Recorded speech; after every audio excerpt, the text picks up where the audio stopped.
De un tiempo para acá, creo que posterior a 2, 3 meses que entró la pandemia, empecé a escuchar, y hasta yo mismo empecé a decirlo, de cómo estábamos empezando a entrar en una etapa de frialdad como iglesia. No estoy hablando de ustedes solamente, sino de toda la iglesia cristiana en general. Estamos hablando de toda la iglesia cristiana en general, aquellos que confiamos y creemos en Cristo Jesús. Hay maneras tan diferentes en que estamos reaccionando al dolor, al sufrimiento. Y dependiendo de su nivel de crecimiento espiritual, de su nivel de aferrarse a la palabra, a las promesas de Dios, así es su respuesta. Pero quiero decirles, hermanos, mientras ministraba al Señor en mi corazón esta mañana, el Señor puso un pensamiento del cual quiero también ponerlo en su corazón hoy. Pero esto que estamos llamando enfriamiento no es más que rebelión. Es una rebelión disfrazada por la incredulidad.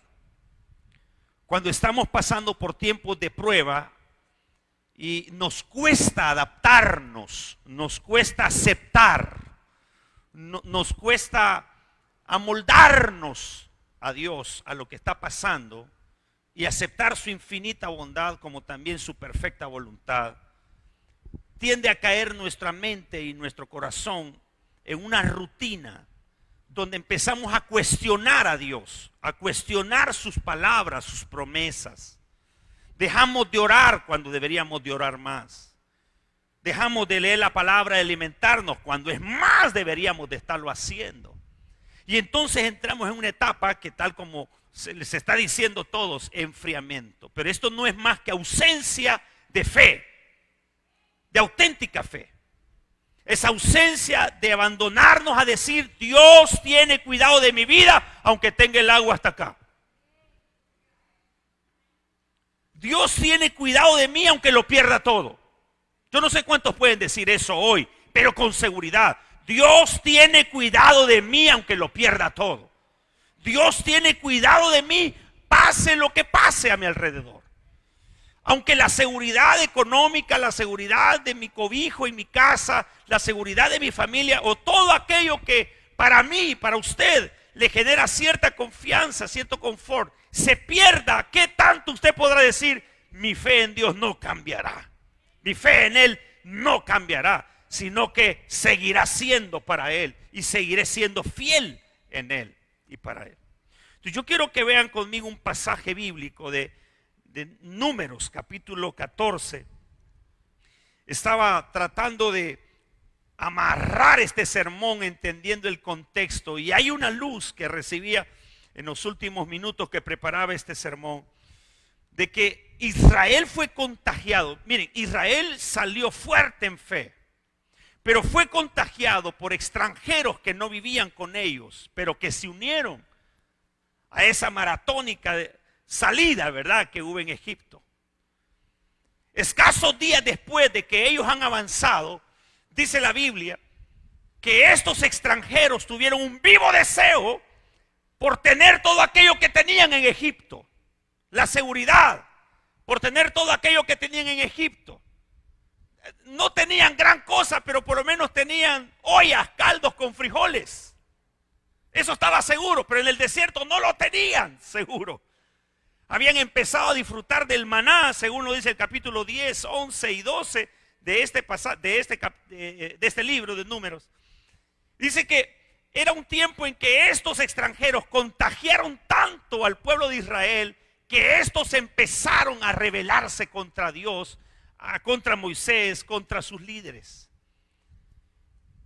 Y dice que Dios tuvo que santificarse en el pueblo, haciendo que muchos de ellos murieran y quedaran sepultados en el desierto.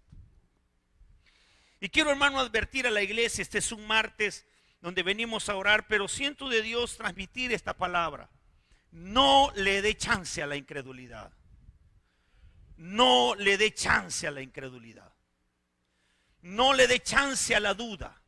No le dé chance a pensamiento donde usted se pregunta: ¿dónde está Dios? ¿Qué está pasando? Señor, ¿qué haces? Señor, ¿dónde nos olvidas? Yo sé que son de alguna manera expresiones, ¿verdad? Desde el corazón afligido.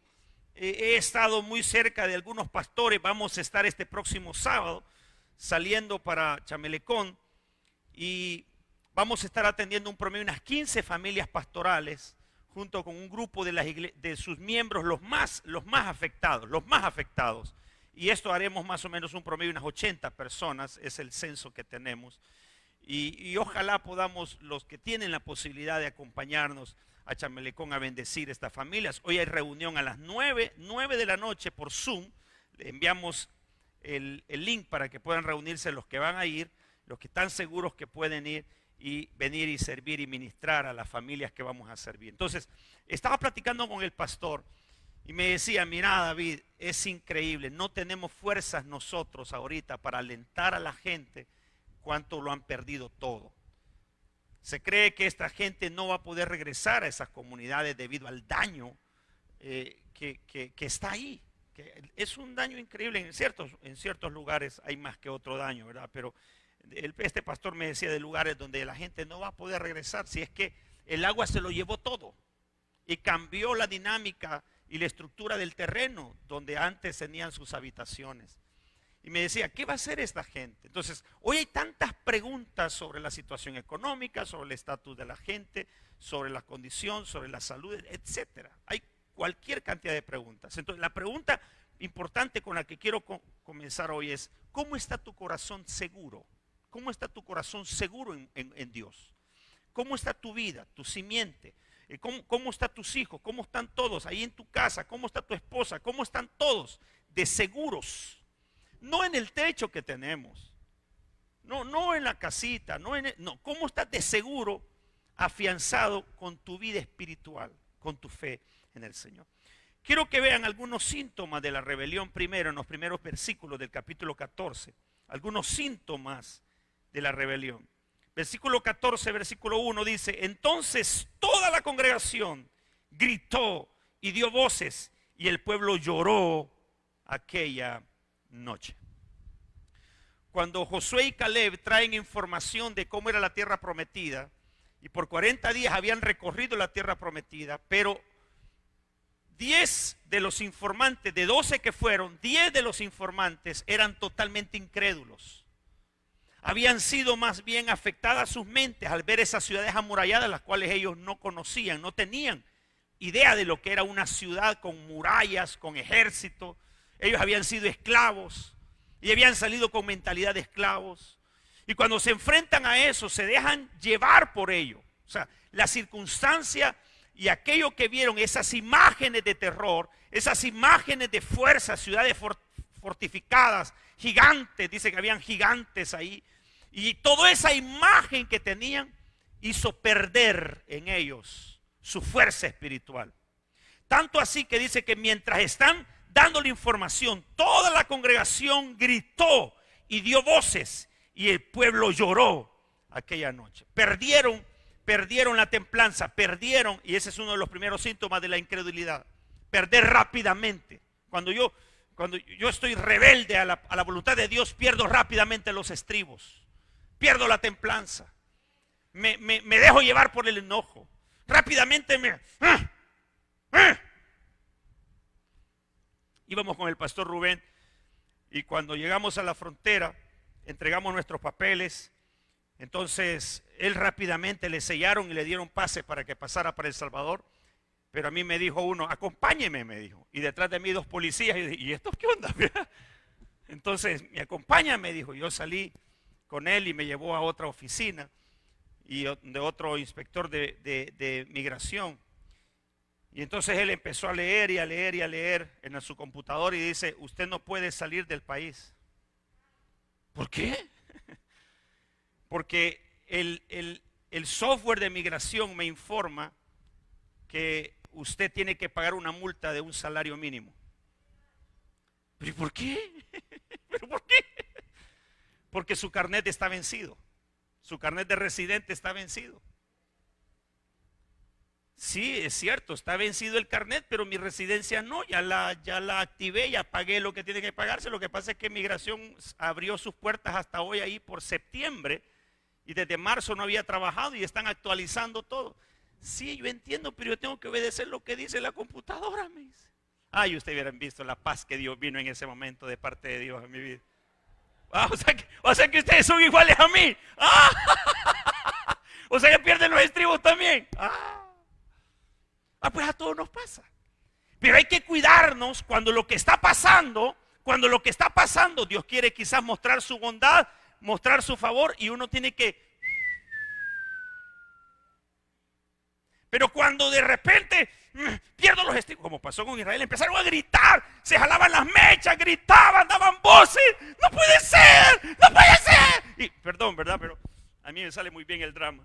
Pero eso de que gritaban y daban voces no eran más que alaridos de angustia, de dolor, de queja, de pesar, de enojo. ¿Por qué nos sacaron de Egipto?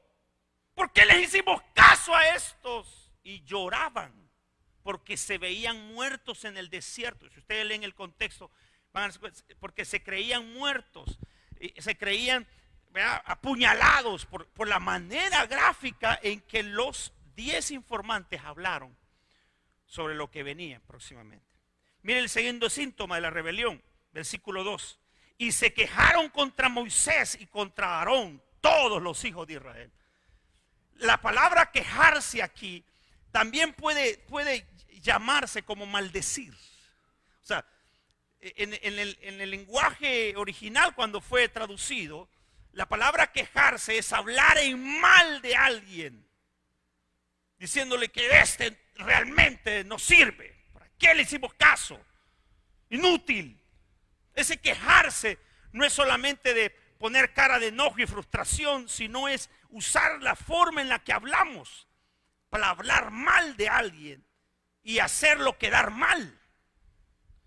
Y fíjense lo que dicen, y se quejaron contra quién, contra Moisés y contra Aarón, todos los hijos de Israel. Se empezaron a quejar, y este es otro síntoma de la rebelión, la queja, la molestia, el empezar a decir el por qué a mí, el por qué a mí y por qué no a aquel. La otra síntoma, y le dijo toda la multitud ahí en el versículo 2 siempre, en la parte B, ojalá muriéramos en la tierra de Egipto o en este desierto, ojalá muriéramos, el deseo de morirse. Y yo no sé, hermano, si usted alguna vez ha batallado con eso, porque es bien difícil. Con una persona dice, mejor mátame, mejor deseo morirme, prefiero morirme que estar en esta condición. Y si ustedes notan, en estas expresiones hay blasfemia, sin querer queriendo. Porque blasfemar es maldecir el nombre del Señor y su obra. Es negarse a aceptar lo que Dios está haciendo e interviniendo. A ver, pongamos en el contexto. El Señor les dice, ustedes van a ir a conquistar una tierra, ya es de ustedes, una tierra preciosa, fluye leche y miel, pero tienen que hacer su parte. Y cuando los espías vienen y dan la información, miren, es una tierra buenísima, pero buenísima. El Señor no nos mintió.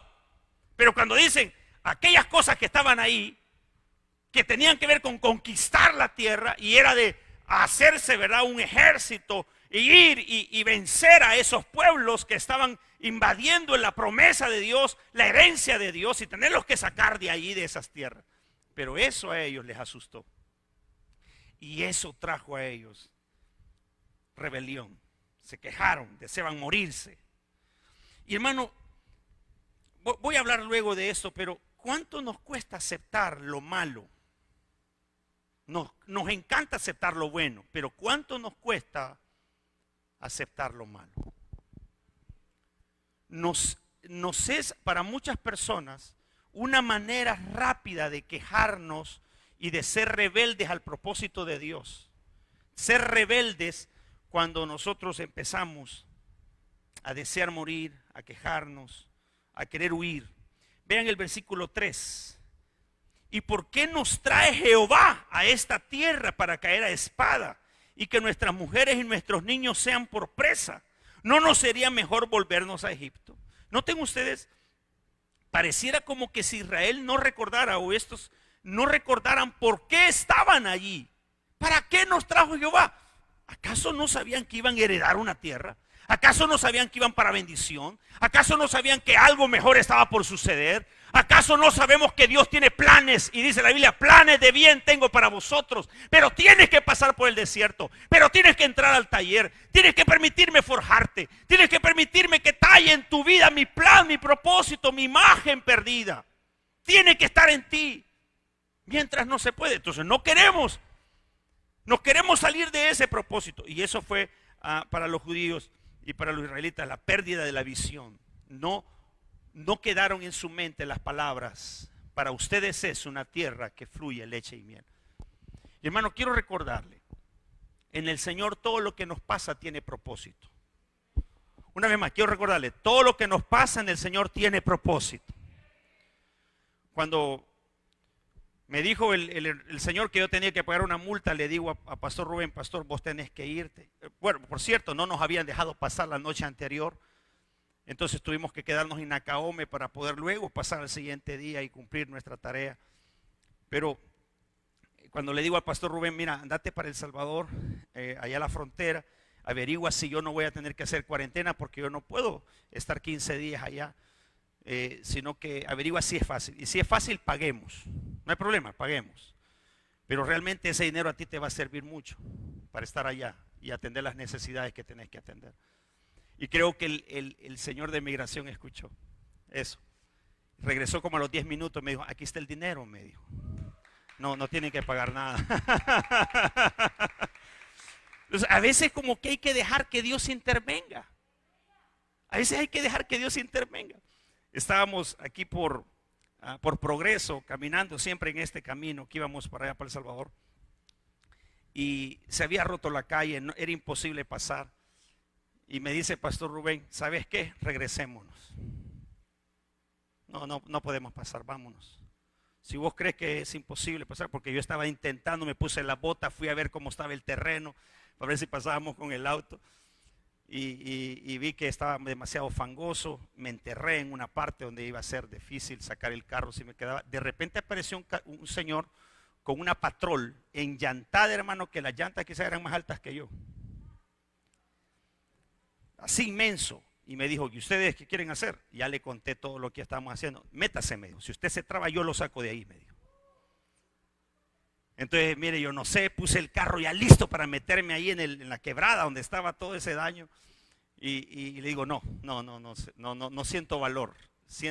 Yo soy valiente, pero ahorita no siento valor. Siento que me voy a quedar trabado ahí. No sé, siento.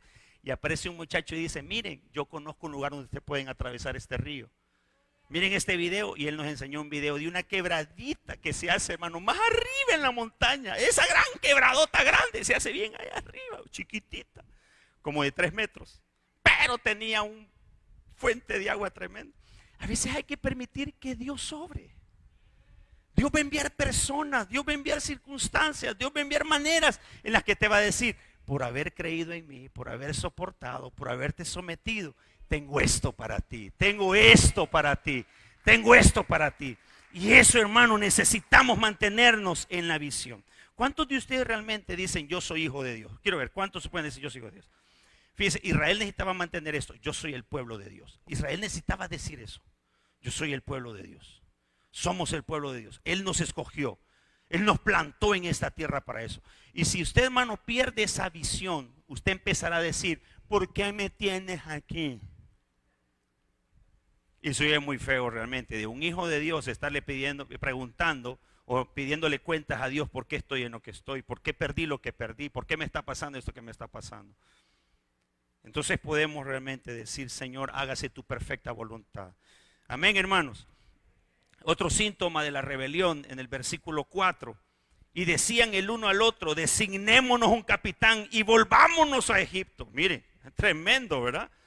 La rebelión es así: deja de ver la autoridad divina y empiezas a verte como autosuficiente. La rebelión es así: deja de ver a Dios en tu vida con los propósitos y planes que, aunque no los tengas claros, pero existen. Aunque tengas que pasar por el desierto o por esa gran prueba, no sabes que adelante hay algo mejor que lo que estás pasando. Pero en ese momento que estás pasando la prueba, el dolor, la pérdida, lo que verá cada quien está sucediendo en este momento y la angustia de lo que vemos. Pero decimos, ¿qué tal si me voy para el norte? ¿Qué tal si hago esto? ¿Qué tal si yo? ¿Qué tal si yo? ¿Qué tal si yo? ¿Por qué no decir, Señor, muéstrame tus caminos? Muéstrame tus caminos.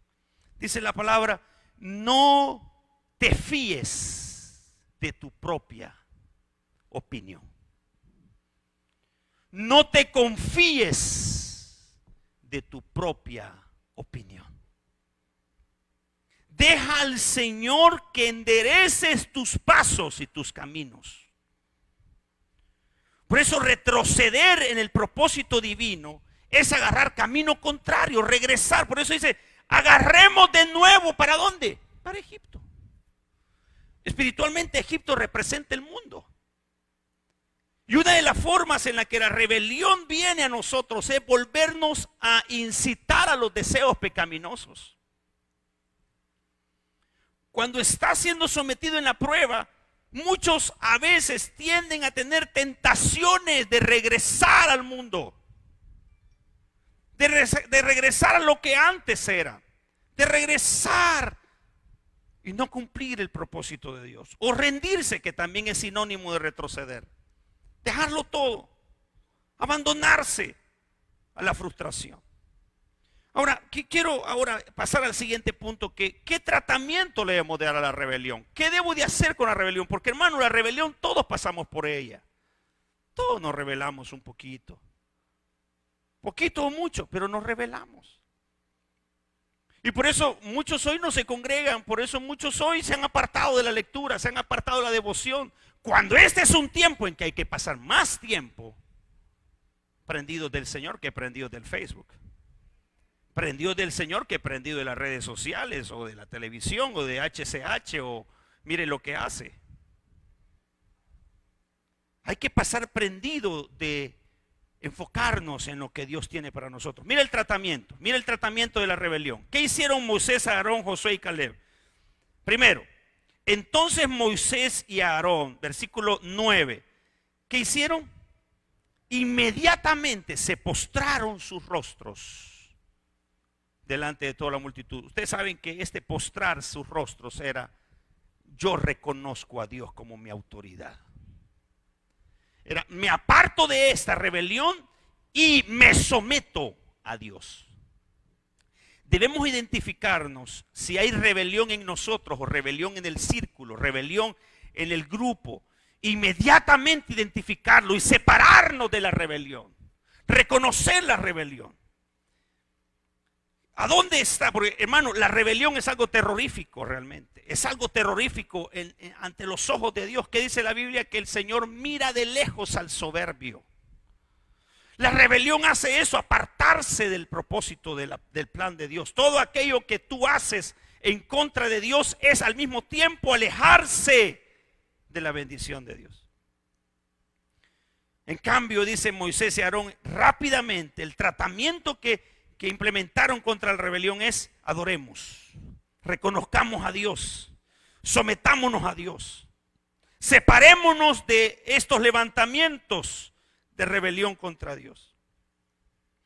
Revisando el pasaje del capítulo 10 al capítulo 14 de Números, hay por lo menos 4 momentos en que Israel se rebela contra Dios.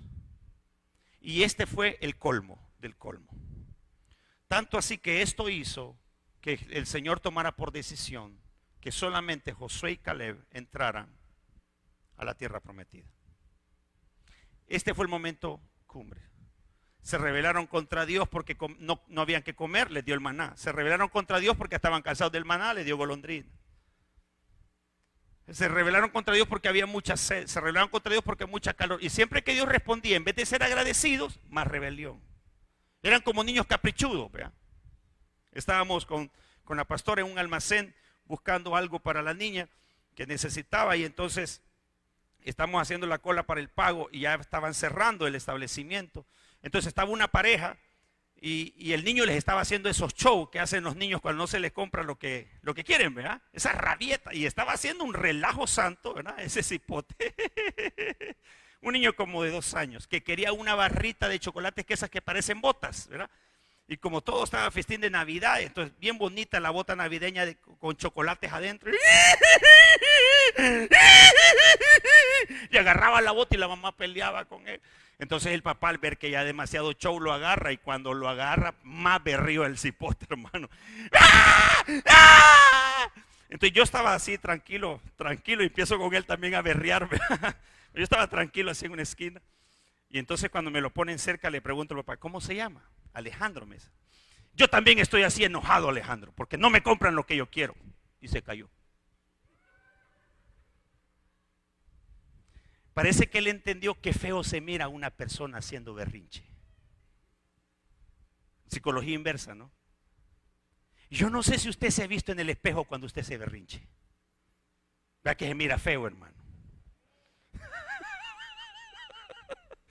Pero le voy a preguntar, ¿cómo se mira cuando usted alaba al Señor? Usted se fija en las facciones, cómo cambian.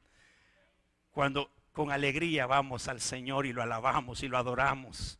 Y le decimos, me puede faltar todo, pero que no me falte tu presencia.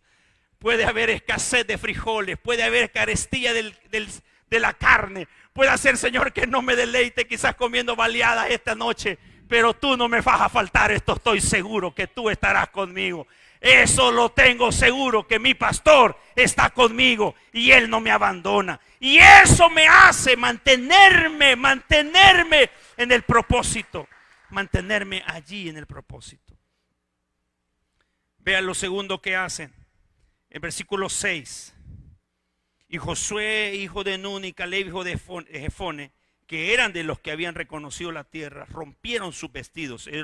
Esto era un símbolo de lamento, un símbolo del dolor, de estar en desacuerdo, en que estaban ofendiendo a Dios y no querían ser parte de eso.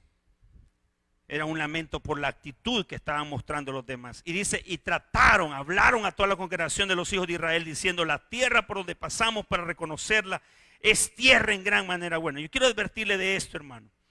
Trate de hacer que los rebeldes se encaucen, pero no pierda tiempo con corazones torcidos. Hay personas en nuestro alrededor que ya tienen un corazón torcido. Y a veces usted va a perder tiempo y se va a enojar, se va a frustrar y hasta podría casi igual llegar a la misma condición peleando con rebeldes. Sepárese de la rebelión. Sepárese de los rebeldes. Sepa identificar cuando alguien está contra Dios, contra la autoridad de Dios. Debe saber eso y debemos de ser muy sabios en nuestras casas, hacer entender a los hijos quién es la autoridad. Me encantó una psicóloga chilena que dice, no, yo no soy amigo de mis hijos, soy la mamá de mis hijos. Me puedo mostrar como amigo, que soy otra cosa, dice, pero nunca voy a perder ni hacerle ver otra cosa a ellos. O como otro niño que, ya no te voy a amar por lo que me hiciste, que no me compraste en el súper. Venga para acá, le digo, siéntese. Mire, su deber no es amarme, su deber es respetarme, porque soy su mamá. Punto.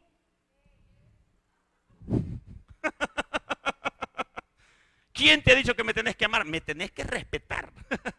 Saber ubicar la autoridad, ¿de qué importante es eso?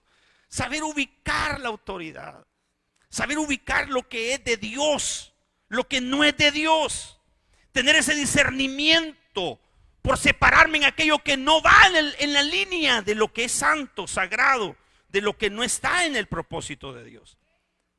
Mire, posiblemente Josué y Caleb, si hubieran querido seguir tratando de cambiar a esos cientos de personas, se hubieran frustrado tanto que hubieran sido también ellos rebeldes después.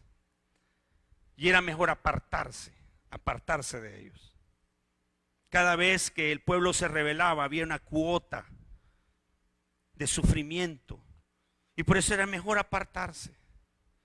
Versículo 9 les dice, no sean rebeldes contra Jehová, Ni temáis al pueblo de esta manera, porque nosotros los comeremos como pan.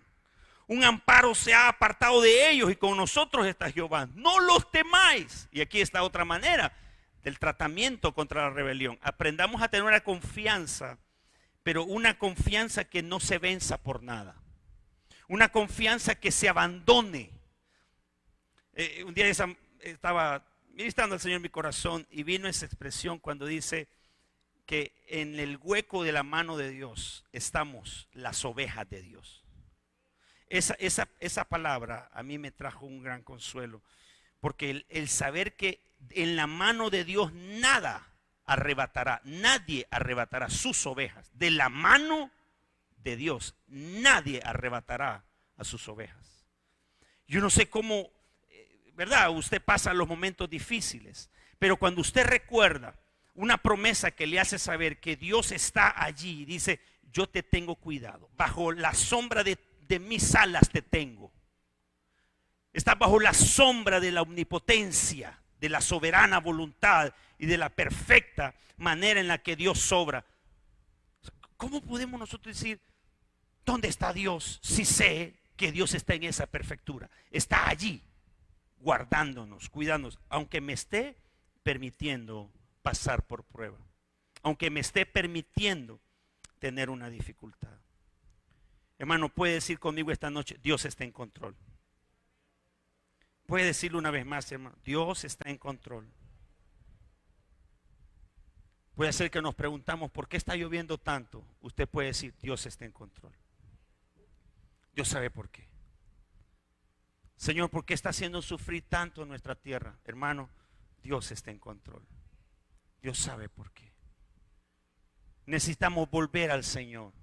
Dios está en control. Necesitamos entender eso. Por lo tanto, debo mantener una confianza extrema en quién es el mejor, con quién está el mejor. A quién respalda, a quién representa el mejor. Y quiero llamar a la iglesia, quizás que está en su casa, pero no se está congregando. Qué bueno que esté en sintonía de nosotros, pero si usted no se está congregando y siendo partícipe de la bendición de Dios, usted se está perdiendo de estar fortalecido. No es lo mismo estar en casa que buscar el rostro. Yo sé que hay excusas como los hijos, la edad, pero de alguna manera tiene que congregarse. Con cuidado, con atención a eso, pero debe atender esto importante. Congréguese como la familia a orar. Congréguese con la familia en una reunión de adoración. No lo haga solo. Reúnase. Yo confrontaba a mi hijo porque él se acostumbra a asistir al culto a las 10 de la mañana en la iglesia donde se congrega, pero íbamos a asistir a las 7 de la mañana para poder tener tiempo para desayunar como familia. Y entonces le digo, mañana te espero a las 7 de la mañana, vamos a reunirnos todos como familia a ir a la iglesia del Señor. Y me hace, no llegó. Entonces no le mandé la dirección donde estábamos desayunando. Y entonces empezó a llamar y a llamar y a llamar dónde están. Y es similar. ¿Quieres estar bajo la bendición del Padre? Congrégate. Reúnete. Haz caso. Al rato el Padre tocó mi corazón y le envié pistas para que llegara. Pero así debemos de ser. Debemos estar siempre atendiendo el corazón de nuestro Padre. Mantenga una confianza, por favor, antidiablos, antidemonios. Mantenga una confianza férrea en el Señor. Amén, hermanos. Y por último, dice que la multitud se rebeló tanto que quiso apedrear a sus líderes. Miren, ¿hasta dónde llegó la rebelión? Versículo 10. Entonces toda la multitud habló de apedrearlos. Pero algo pasó. ¿Qué pasó? La gloria de Dios se mostró en el tabernáculo reunión. Para los que han leído la historia de Israel, saben que eran pocas veces, contadas las veces, que la gloria de Dios descendía al lugar conocido como el tabernáculo. Y eso significaba rayos, terremotos. Era un espectáculo, hermano, era un espectáculo en el universo cuando la gloria de Dios bajaba. Luego, esa gloria de Dios hizo reprender a Israel, y como ya les conté, Israel, lamentablemente, toda esa generación no pasó a la tierra prometida. Se perdió la promesa de la tierra prometida debido a esta rebelión, a desconocer la promesa de Dios, su plan, y que Él tenía el cuidado de su pueblo.